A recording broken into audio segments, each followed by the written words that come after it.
मस्त पालक पकोडे करत आहे आणि इकडे वरण करून घेतलं आहे, मुगाच्या डाळीचं फिक्क वरण, एकच मिरची टाकली आहे. इकडे भात. आज ड्रायफ्रूट्स आणले होते, ड्रायफ्रूट्स म्हणजे सगळं आहे, काजू बदाम ते आहे घरामध्ये, मग फक्त अक्रोड आणलेत, थोडेसेच आणले कारण ते कानाट होऊन जातात म्हणून हे. आणि हे खजूर घेतले, तर लेकरांना खायला द्यायला हे खूप छान असतात म्हणे, तर याचे मी चॉकलेट्स बनवणार आहे. तर तुम्हालाही याचा व्हिडिओ मी नक्की शेअर करेल. आणि मला भरपूर दिवसापासून पीनट बटर बनवण्यासाठी माझ्याकडं मध नाही आहे, मला ओरिजिनल मध पाहिजे, तर त्याची ऑर्डर मी दिलेली आहे. तर ते काकांकडे स्टॉक अवेलेबल नव्हता, तर त्यांच्याकडे आल्यानंतर ते मला कॉल करणार आहे, मग तेव्हा मी रिसीव करेल. आजचं जेवण साधं सिंपल पण खूप टेस्टी, मस्त तुपाची डाळ टाकली वरण भातावर, पापड, ते इथं पालक पकोडा, भाजी आहे, इथे आमरस. तर या जेवायला.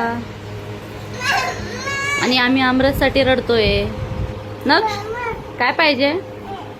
नाही नाही, बाहेर बघा किती छान वातावरण आहे, वारं मस्त सुरू आहे. 10:30 वाजले रात्रीचे आणि आमचं कवर लावायचं काम चालू आहे, कारण 2 दिवस यांना काही वेळ नाही म्हणून आजच सगळं काम करून घेतलं आम्ही. हे बॅगमध्ये सगळं सामान आहे. इकडं हे बघा, हा काही काम करू देत नाही आहे म्हणून सगळं भरून ठेवलं आहे. एक बुक्स काढणं चालू आहे आमचं.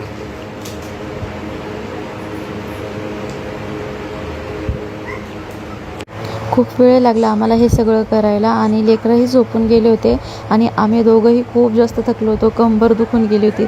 तर पुढचा व्हिडिओ काही घेतला नाही. चला तर